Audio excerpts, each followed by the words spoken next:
সবাই হাত বাড়ালে হয়ে যাবে। ওকে, এদিকে প্রশ্ন বেশি করে, এদিকে ক্লাস। হরে কৃষ্ণ মাতাজি বসে পড়ুন, বসে পড়ুন, বসে পড়ুন, বসুন মাতাজি, বসে বসে।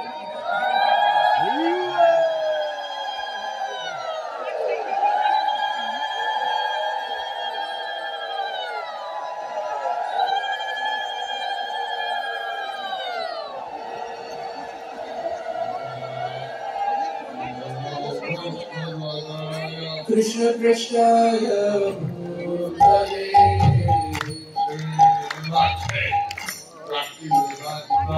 স্বামী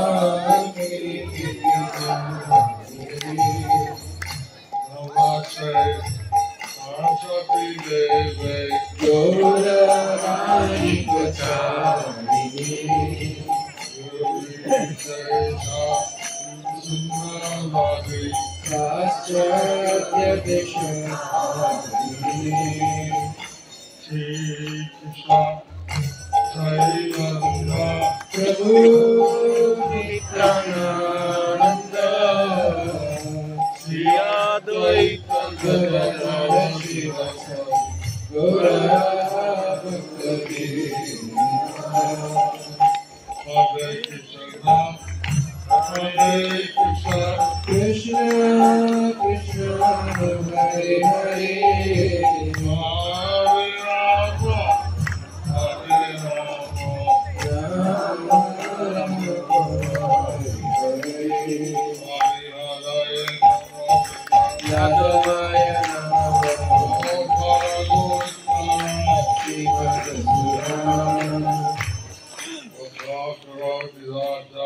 पंगुं लंघयते गिरिं श्रीगुरुं दीनतारिणं श्रीचैतन्यमीश्वरं हरि ओम तत्सत्।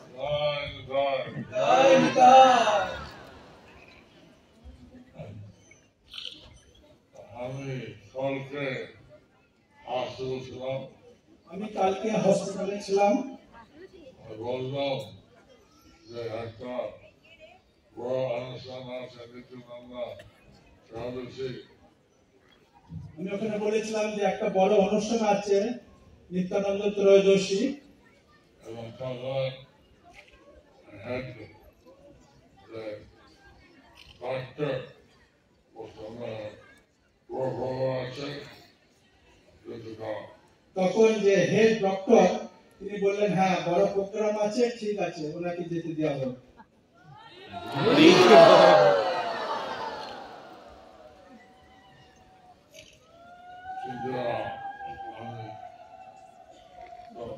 আজকে বিশেষ দিবস নিত্যনন্দা ত্রয়োদশী, কিন্তু আজকে হচ্ছে একটা বিশেষ দিবস নিত্যানন্দ ত্রয়োদশী। এবং সেই চৈতন্য মহাপ্রভু বলছেন যে নিত্যনন্দা তিনি হচ্ছেন আদিগুরু। চৈতন্য মহাপ্রভু বলছেন নিত্যানন্দ প্রভু হচ্ছেন আদি গুরু। সেই জন্য আজকে উনি আদেশ দিয়েছেন এবং নিত্যনন্দা খবর নিত্যনন্দা বিরাজ পূজা করতে। সেই জন্য চৈতন্য মহাপ্রভু তিনি আদেশ দিয়েছেন যে আজকের দিনে নিত্যানন্দ প্রভুর ব্যাস পূজা করার জন্য। এরপরে আরেকটি গর্ব আমি পুষ্প গর্ব। এরপরে আমি আরতি করব এবং নিত্যানন্দ শ্রী চরণে পুষ্প নিবেদন করব। এখন তখন চৈতন্যদেব ভাই বলছিলেন তখন তোমার সংকীর্তন আনন্দ শুরু হলো। যখন চৈতন্যদেব মায়াপুরে ছিলেন, যখন সংকীর্তন আন্দোলন শুরু হলো,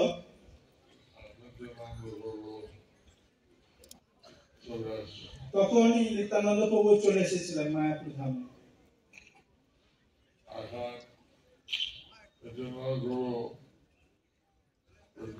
ছিলেন এবং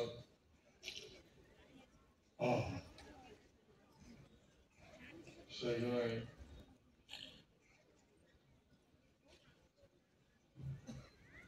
কি বলে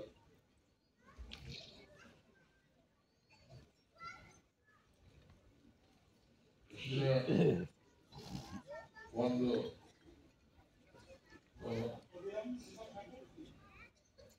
শ্রীরাম ভগবান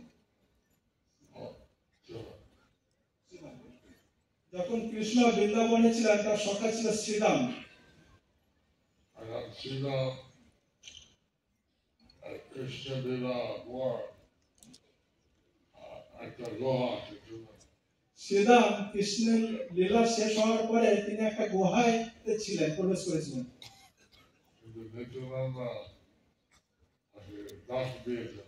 কিন্তু নিত্যানন্দ প্রভু তাকে ডাক দিয়েছেন।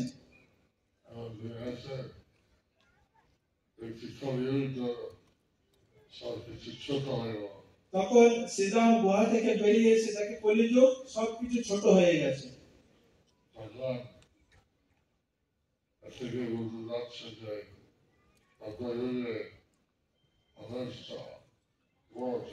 এর থেকে বোঝা যাচ্ছে যে দাপর যুগে মানুষ অনেক বড় বড় ছিল।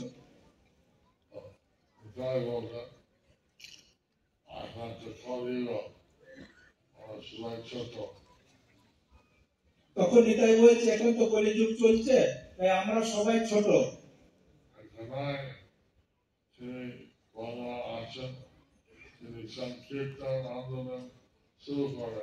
তো নিত্যানন্দ বললেন কানাই এখন আছেন বাংলাতে, তিনি সংকীর্তন আন্দোলন শুরু করবেন। তুমি যেতে চাও কিনা? তখন শ্রীরাম বলে হ্যাঁ আমি যাব, কানাইয়ের সাথে আমি লীলা করব।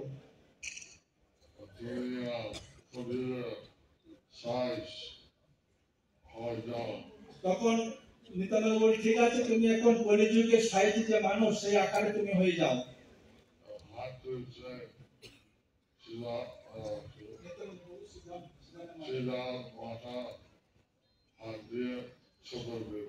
তখন নিত্যানন্দ প্রভু শ্রীরামের মাথায় হাত দিয়ে তাকে ছোট করে দিয়েছে।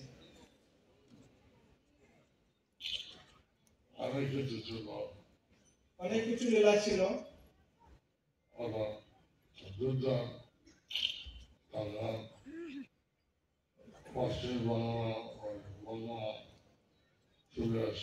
তখন ওনারা দুজন এই বাংলাতে চলে এসেছেন।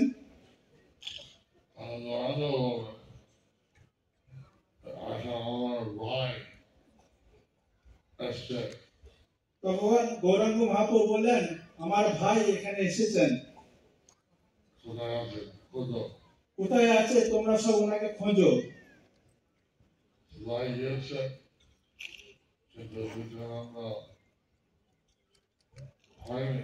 তখন সকলে খুঁজতে গেছেন কিন্তু নিত্যানন্দ প্রভুকে খুঁজে পায়নি।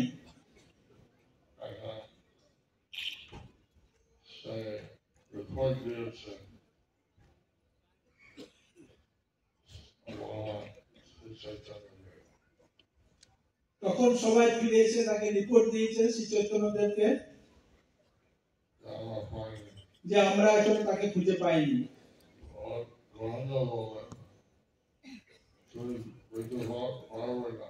তখন গৌরাঙ্গ মহাপ্রভু বলে তোমরা ওনাকে পেতে পারবে না,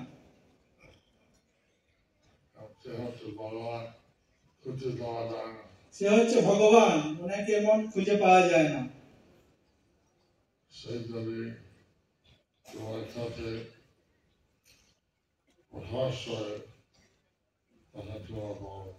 যদি তোমাদের কাছে প্রকাশ করে তখনই তোমরা তাকে পাবে।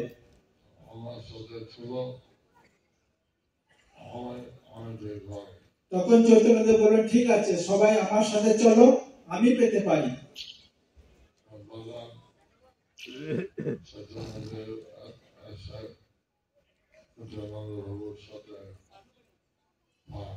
তখন সবাই চৈতন্যদেবের সাথে এসেছে নিত্যানন্দ প্রভুকে, তখন নিত্যানন্দ প্রভুকে পায়।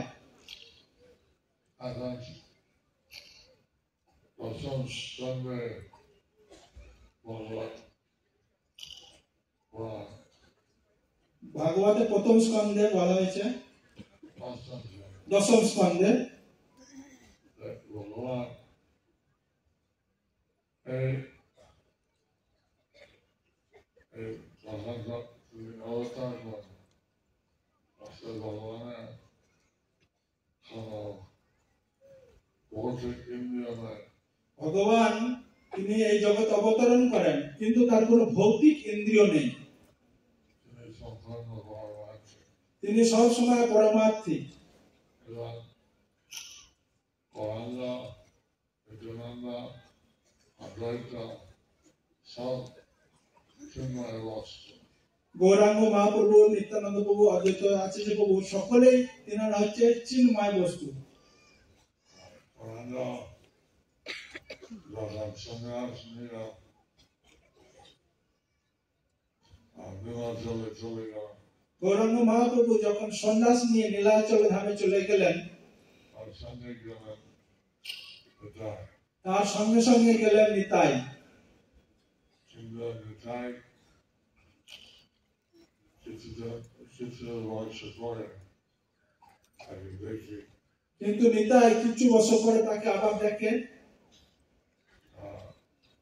একটা বলে খাওয়া বলে তখন চৈতন্য মহাপ্রভু ওনাকে ডেকে ওনার সাথে কথা বলেন যে আমার এসছি সংকীর্তন আন্দোলনকে প্রকাশ করা আমরা এসেছি সংকীর্তন আন্দোলনকে প্রকাশ করার জন্য কিন্তু আমরা বাংলা থেকে চলে আসছি শেষ হয়নি কিন্তু আমরা এই বাংলা থেকে চলে এসেছি কিন্তু এই সংকীর্তন আন্দোলনের কাজ এখনো শেষ হয়নি তুমি যাও তুমি কাজ শেষ করো তুমি সেখানে ফিরে যাও এবং সেই কাজটা শেষ করো এখানে প্রতি বছর আসতে হয় না এখানে প্রতি বছর আসতে হয় না এই আদেশে তাই বাংলা থেকে লোকজন দরকার এরকম যখন আদেশ পেলেন তখন নিত্যানন্দ প্রভু চৈতন্য মহাপ্রভু বলেন যে আমার কিছু লোকজন দরকার আমি সংক্ষিপ্ত বলছি আমি সংক্ষিপ্ত এটা বলছি এইভাবে প্রথম বসেছে যে দুর্বিন্দু ভগবানের ছাড়ে এই বসেছে কে করা তিনি যখন ওখান থেকে আসছেন তখন মেদিনীপুর হয়ে তখন এই কলকাতা এসে পৌঁছেছেন এবং সেখানে হাতে দাও গেছে তখন লাস্টে সেখানে পানিহাটি ধামে তিনি গেছেন নিত্যানন্দ প্রভু এবং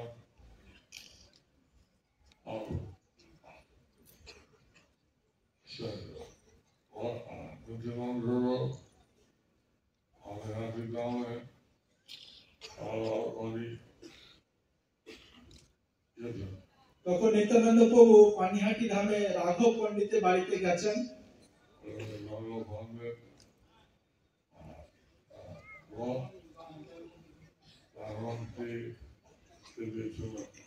ওনার বাড়িতে ওনার বোন এবং দয়মন্তী দেবী ওখানে ছিলেন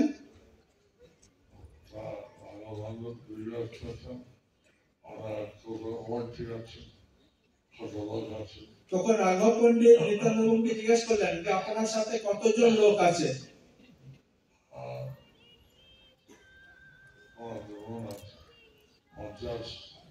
তখন মনে হলো আমার 50 জন মতো ঠিক আছে স্নান করো তারপরে আইরন মধ্যে 50 টাকা উৎসব হবে তখন রাঘব পণ্ডিত বলে ঠিক আছে গঙ্গায় স্নান করে আসুন 1 ঘন্টার মধ্যে সমস্ত মহোৎসব আমি পোশাক বানিয়ে দেবো আমার এই দেবীদের আছে আর আমাদের উৎসব 50 জনের আইরনের মধ্যে শেষ হবে দময়ন্তী দেবী এবং রাঘব পণ্ডিত তারা 50 জনের পোশাক 1 ঘন্টার জন্য যে মহাপ্রসাদ 1 ঘন্টার মধ্যে বানিয়ে দেবে বলেছে আমরা এখানে আপনার করে and Randravan Samstana Utsav Kardan Katuvar. আপনারা এখানে যারা আছেন রান্না করেন 1 ঘন্টার মধ্যে 50 জনের মহা উৎসব ফিস্ট কে কে বানাতে পারবেন 1 ঘন্টার মধ্যে?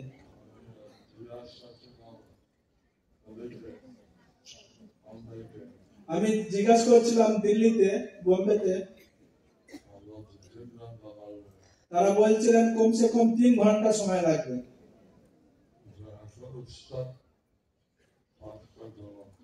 কিন্তু তারা এত উৎসাহিত আছে যে 50 জনের প্রসাদ 1 ঘন্টার মধ্যে করতে পারে।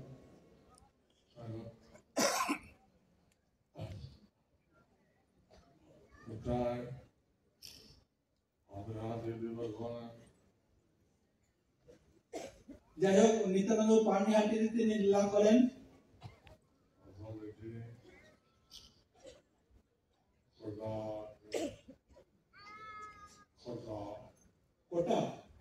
খড়দাও, তারপরে তিনি খড়দাও গিয়েছিলেন, তারপরে আদি সপ্তগ্রামে গিয়েছিলেন।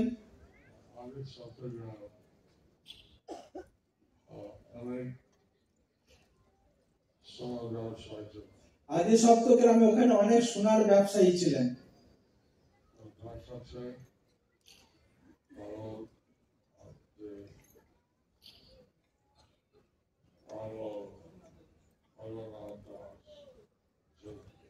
সেখানে রঘুনাথ দাস গোস্বামী ছিলেন।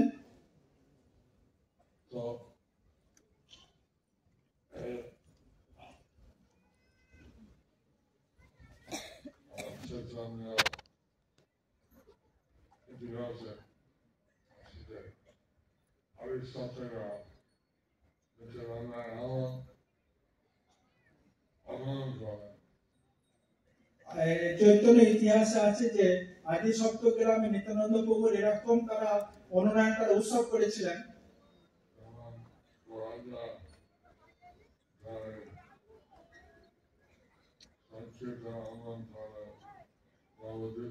যেরকম গৌরাঙ্গ মহাপ্রভু নিত্যানন্দ সংকীর্তন আন্দোলন করলেন নবদ্বীপ ধামে,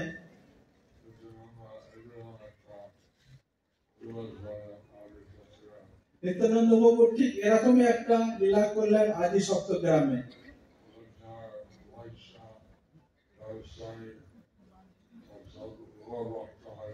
ওখানকার যত লোক ছিল, ব্যবসায়ী, সমস্ত লোক, তারা সবাই গৌর ভক্ত হয়ে গিয়েছিলেন।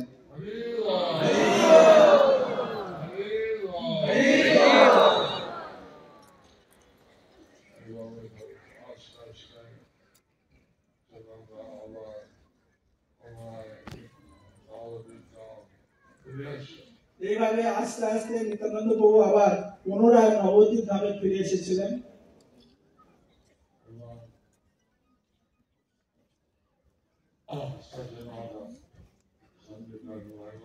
এবং তখন সচী মাতার সঙ্গে দেখা হলো।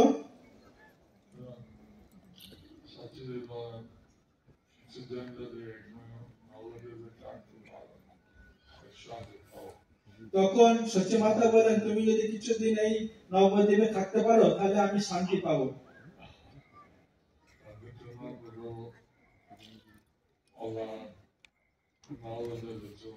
তখন নিত্যানন্দ প্রভু কিছুদিন এই নবদ্বীপ ধামে ছিলেন।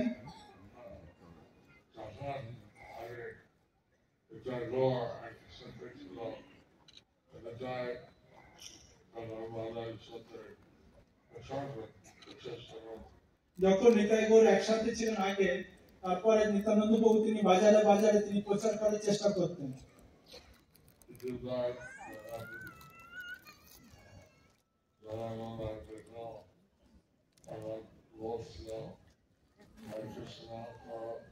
আগে তোমরা যখন প্রচার করছিলেন, তখন যখন জগাই মাধাইকে দেখা হয়েছিল তখন বলেছিল যে তোমরা হরে কৃষ্ণ নাম করো।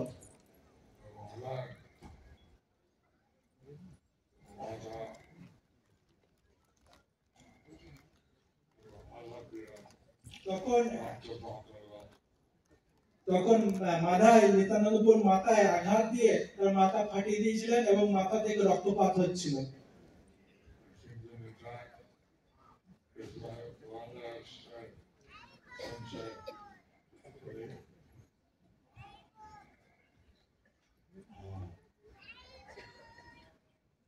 Sudarshan Chakravarti দেখলেন। তখন যখন এই সময়ে মহাপ্রভু এসেছেন, তিনি শোনার পরে তখন দেখেছেন, তখন চৈতন্য মহাপ্রভু সুদর্শনকে আহ্বান করেছেন। জয় বলেন, তুমি আমাকে রক্তপাত করেছো, ফলে আমি তোমাকে প্রেম দেবো না। তখন নিত্যানন্দ বলে, তুমি আমাকে রক্তপাত করেছো, সেই বলে কি আমি প্রেম দেব না? জগাই আমাকে বলতে তাকে বলেছ, এখন প্রেমের কথা বলছে। তখন জগাই মালাইকে বলছে, দেখো তোমাকে মেরেছে, তখন ও প্রেমের কথা বলছে।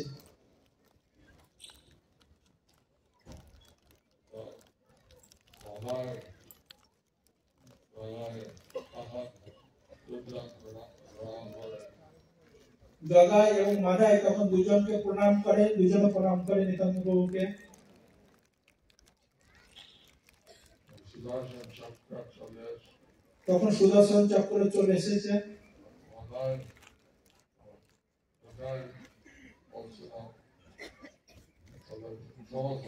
তখন নিত্যানন্দ প্রভু মহাপ্রভু বলছে, তাদেরকে ক্ষমা করো, আমাকে ক্ষমা দান করো, দান করো।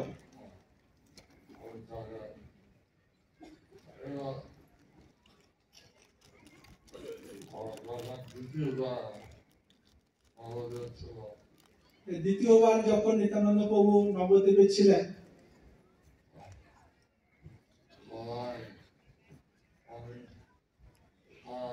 গলাতে মণি, হার, রত্ন ছিলেন।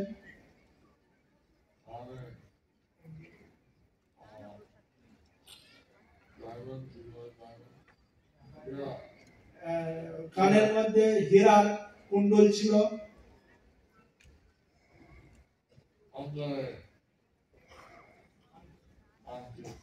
হাতের বিভিন্ন আঙ্গুলে আংটি ছিল।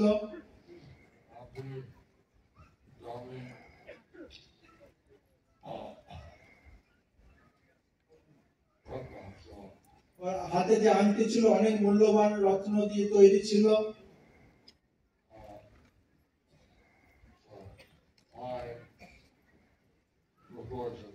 পায়েতে নূপুর ছিল, সোনার নূপুর, রূপা।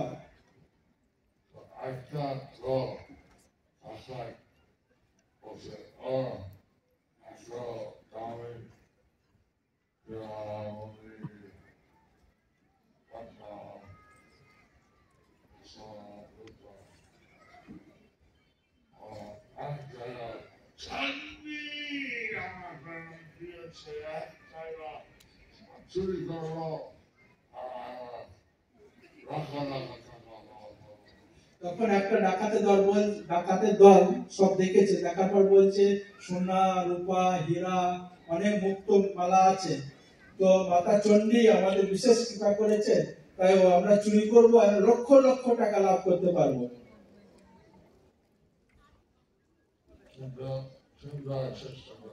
তখন ওই ডাকাতের দলরা 3 বার চেষ্টা করেছে। একবার তারা ঘুমিয়ে গিয়েছিল,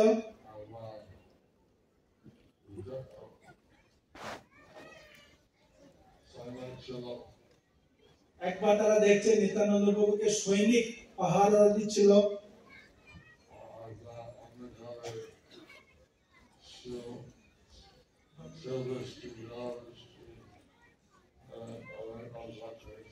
আর একবার যখন চুরি করতে গিয়েছিল, তখন ঝড় বৃষ্টি শিলাতে তারা অনেক আঘাত পেয়েছিল।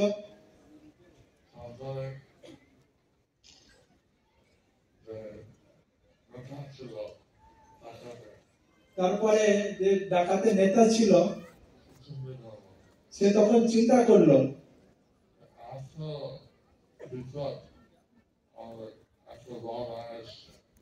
যে এত বিপদ, এত বাধা আমাদের মধ্যে এসেছে,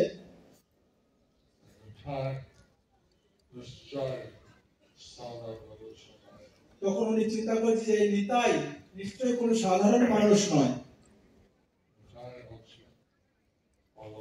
তখন তিনি চিন্তা করে এই নিতাই হচ্ছেন ভগবান।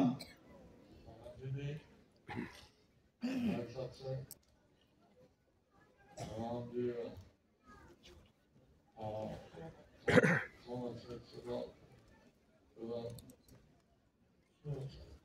তখন নিত্যানন্দ প্রভুর চরণে গিয়ে প্রণাম দিয়েছেন এবং ওই ডাকাতের নেতা তখন ক্ষমা প্রার্থনা করেছেন। The time is like, well, put it up. Hey, Johnny, this sounds hard, I know. তখন নিত্যানন্দ প্রভু যে ভক্তবৃন্দ ছিল তখন বলছেন এই যে ডাকাত এদেরকে ঠিক বিশ্বাস করা যায় না, That's what I want. ওরা সবসময় মিথ্যে কথা বলে, That's a good job. এ একটা গুপ্তচর হতে পারে।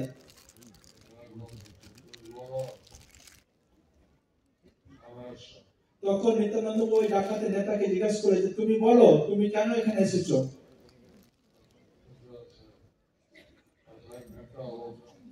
তখন ডাকাতের নেতা বলতে শুরু করেছেন,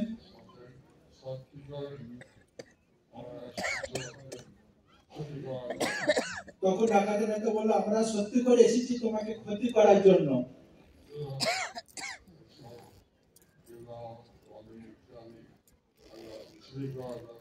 তোমার শরীরে যত অলংকার মানি সোনা রত্ন এগুলো চুরি করার জন্য এসেছি।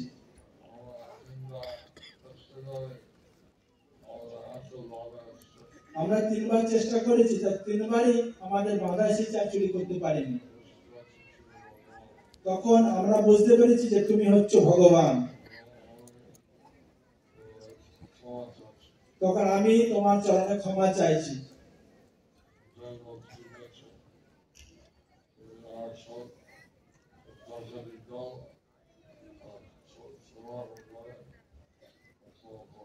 তখন নিত্যানন্দ বলে ঠিক আছে তোমাদের ডাকাতের দলের সকলকে ডেকে আনো, সবাইকে আমি ক্ষমা করব।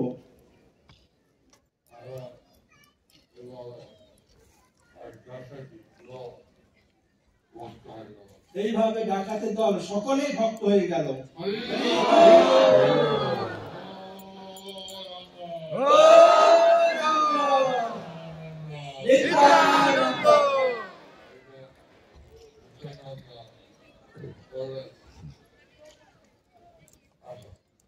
তখন নিত্যানন্দ এই যে লীলাটা তিনি একা করেছিলেন।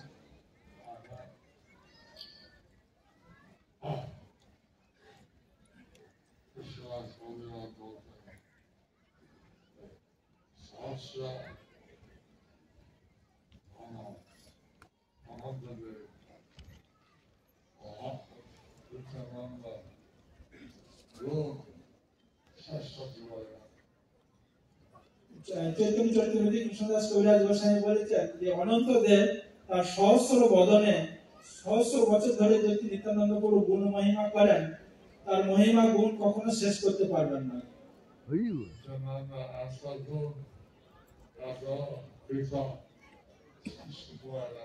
নিত্যানন্দ প্রভুর এত গুণ এত মহিমা সেটা কখনো বলে শেষ করতে পারা যাবে না।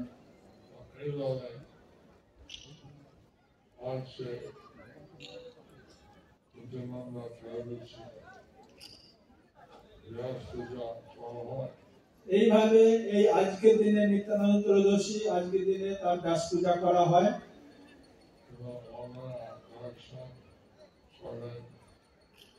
আপনারা এই উৎসব দর্শন করলেন, নিত্যানন্দ প্রভুর অভিষেক, গৌরাঙ্গর অভিষেক, সেই জন্য আপনারা সবাই ধন্য।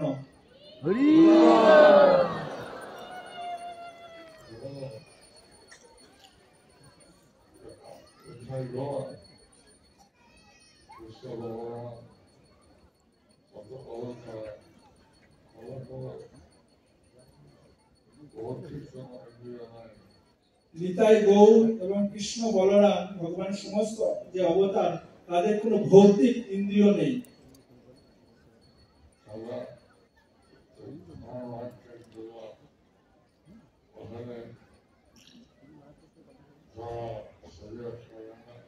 পরমার্থিক জগতে ওখানে কোনো জড় শরীর নেই।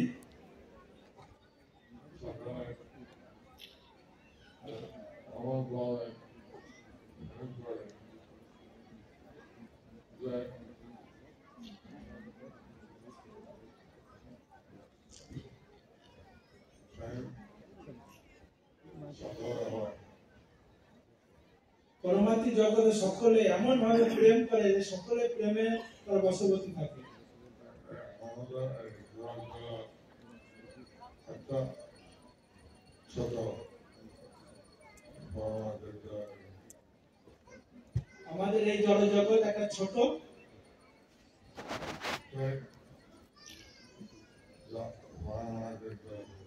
পরমার্থী জগতের একটা ছোট অংশ।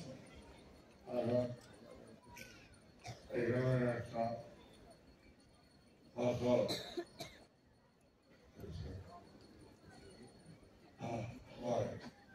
এখানে তার একটা দরকার হয়,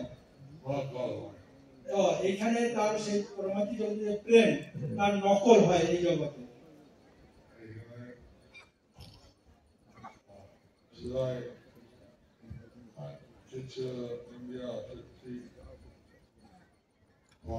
এখানে সকলে যে ইন্দ্র তৃপ্তি তারা ব্যস্ত থাকে, ইন্দ্র তৃপ্তি তারা পায়।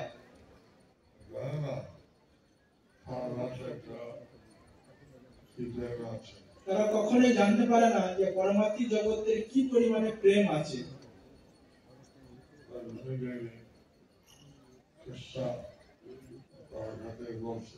একবার রুক্মিণী দেবী দ্বারকাতে শ্রীকৃষ্ণকে বলছিলেন,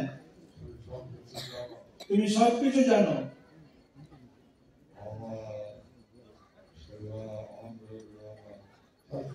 তুমি ব্রহ্মা সম্বন্ধে জানো, শিবের সম্বন্ধে জানো, অনন্ত কোটি ব্রহ্মাণ্ডের সম্বন্ধে জানো, সবকিছু জানো, তুমি একটাই জিনিস জানো না।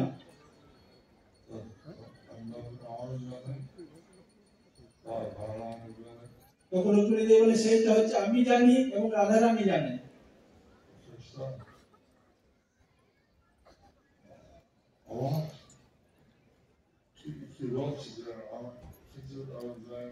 তখন কৃষ্ণ তিনি অবাক হয়ে গেছে যে কি বলছে, যে এমন জিনিস যেটা আমি জানি না।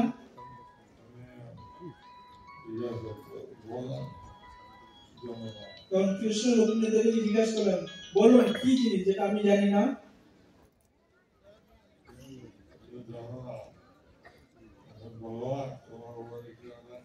তুমি জানো না, তুমি হচ্ছে ভগবান, তোমার উপরে কেউ নেই। আমি জানি, রাধারানী জানে, তুমি জানো না। কি জিনিসটা কি কি জানি না। যে তোমার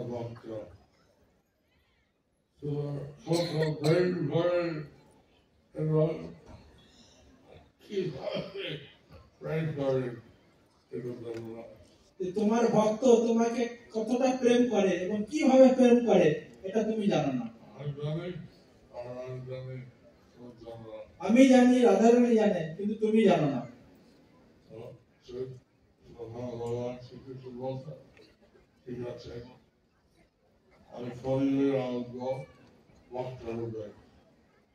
তখন শ্রীকৃষ্ণ বললেন, ঠিক আছে, আমি কলিযুগে আসবো ভক্ত রূপে। তিনি 3 বার বলেছেন।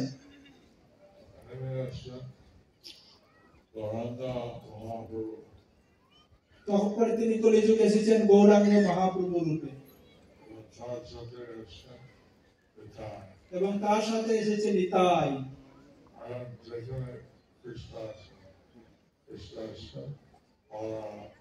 যেখানে কৃষ্ণ এসেছেন, বলরাম নিশ্চয়ই এসেছেন।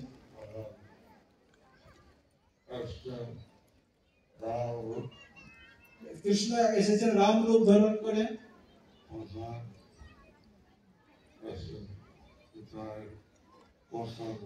তারপর তখনই নিতাই এসেছেন লক্ষণ রূপ ধারণ করে।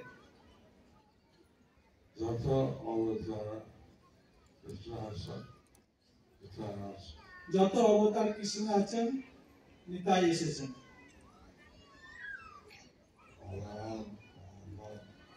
বলরাম বিভিন্ন অবতারে, তিনি নিত্যানন্দ প্রভু।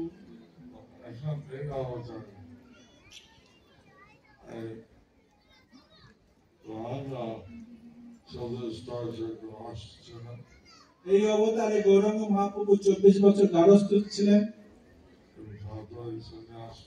তারপরে সন্ন্যাস নিলেন।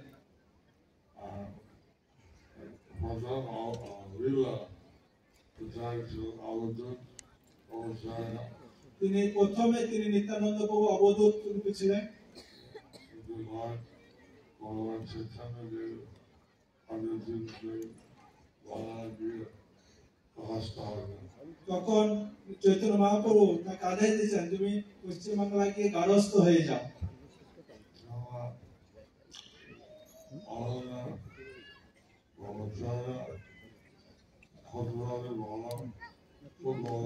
যদি আমরা একটা ব্রহ্মচারী হতে পারি সেটা খুব ভালো, সন্ন্যাসী ভালো,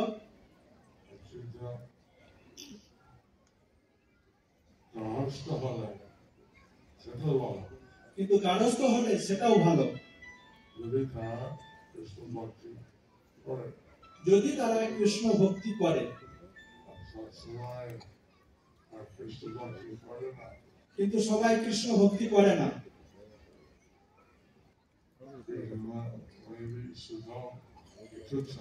এই যে গৃহ সুখম, এটা হচ্ছে তুচ্ছ, গৃহ মেদি, সুখম তুচ্ছ।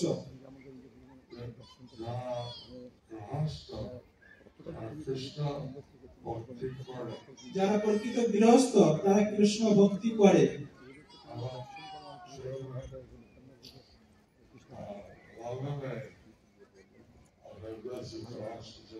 লন্ডনে বেশি গারস্থ ছিল।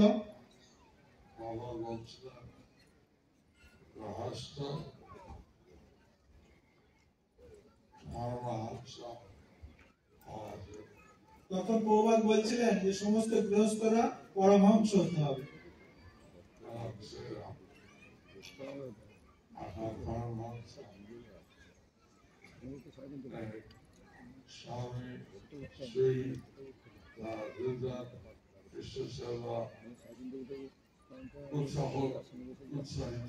পরমহংস মানে স্বামী স্ত্রী তারা দুজনে কৃষ্ণ সেবা উৎসাহিত ভাবে তারা করবে।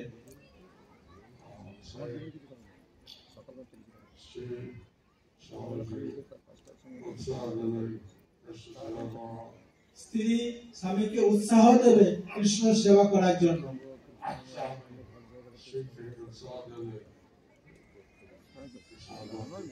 তো আবার স্বামী স্ত্রীকে উৎসাহিত দেবে কৃষ্ণ সেবা করার জন্য।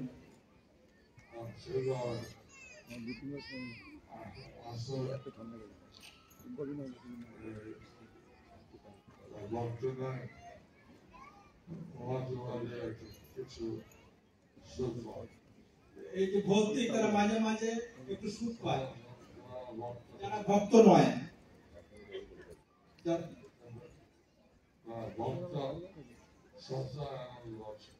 কিন্তু যারা ভক্ত তারা সব সময় আনন্দ পাচ্ছে।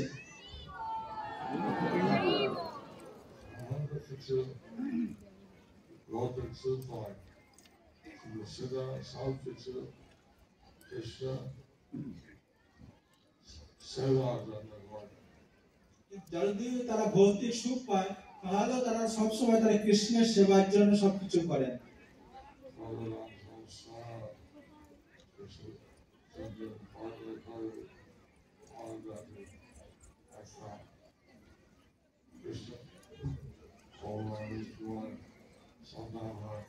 যারা গৃহস্থ তারা গর্ভধাম সংস্কার করবে এবং ভগবানের কাছে প্রার্থনা করবে যেন আমাদের জন্য কৃষ্ণ ভাবনাময় সুপুত্র হয়।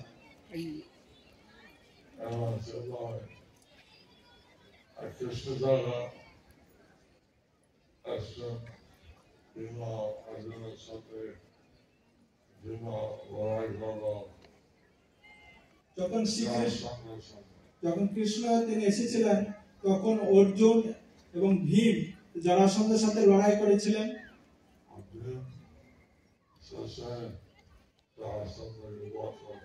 ভীম শেষকালে জরাসন্ধকে বধ করেছিলেন।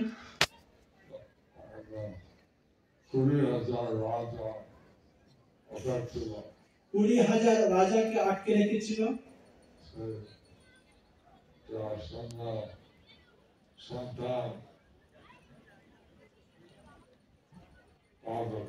তখন জরাসন্ধের সন্তান রাজা হলেন।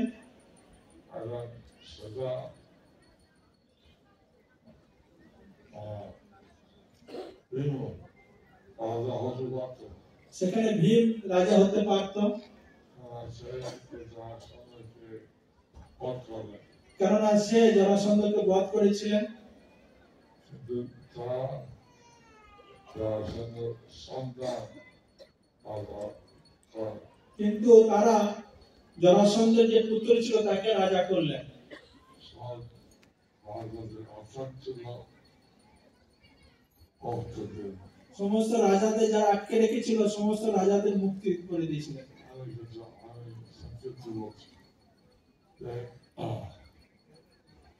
তারপরে একটা বিশেষ আদেশ আমি সংক্ষিপ্ত বলছি যে তারপরে তাকে কৃষ্ণ একটা বিশেষ আদেশ দিয়েছিলেন। ওরা যথা সন্তান করার জন্য চেষ্টা করবে আমাকে চিন্তা করো। তোমরা যখন সন্তান উৎপাদন করার চেষ্টা করবে আমাকে চিন্তা করো।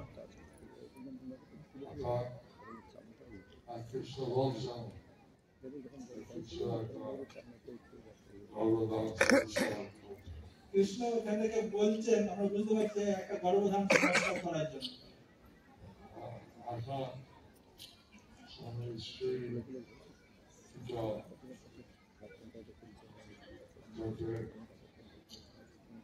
এখন চৈতন্যদেব বলছেন পৃথিবীতে আছে যত হরিগ্রাম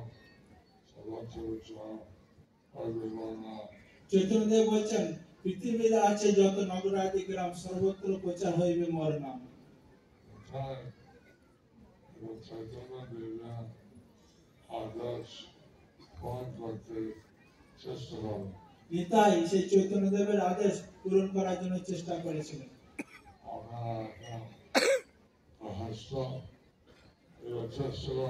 আপনারা এখন গারস্থ যারা আছেন তারা এটা চেষ্টা করুন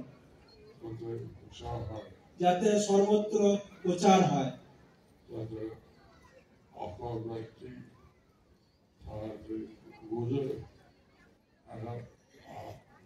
কীর্তন শ্রবণ কীর্তন ইত্যাদিতে বিশ্বভক্তি এটা করলে শান্তি পাবে। অপর ব্যক্তি যাতে বুঝতে পারে যে শ্রবণ কীর্তন স্মরণ এটা করলে যে কত শান্তি পাবো সেটা যেন তারা বুঝতে পারে।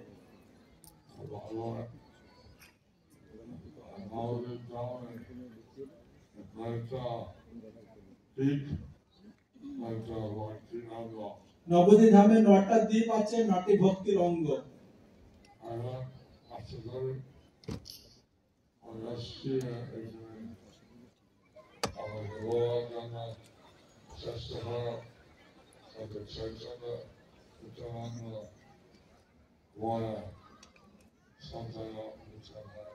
আমরা এখানে এসেছি এবং আমাকে বলা হয়েছে, চেষ্টা করেছি যাতে চৈতন্য এবং নিত্যানন্দ প্রভুর যে বাণী সর্বত্র প্রচার হয়। শুনছি এক মাস হবে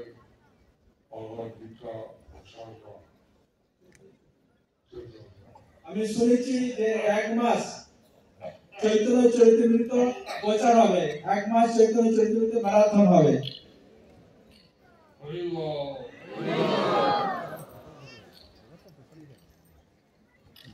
স্পেশাল ডিসকাউন্ট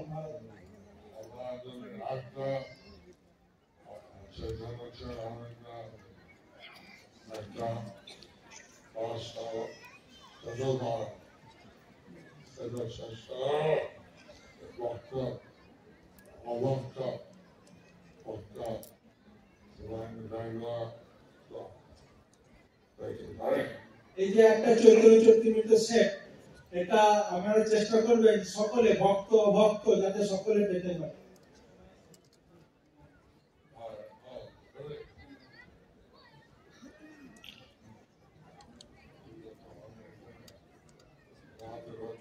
ঠিক আছে, আমি এখানে সমাপ্ত করছি।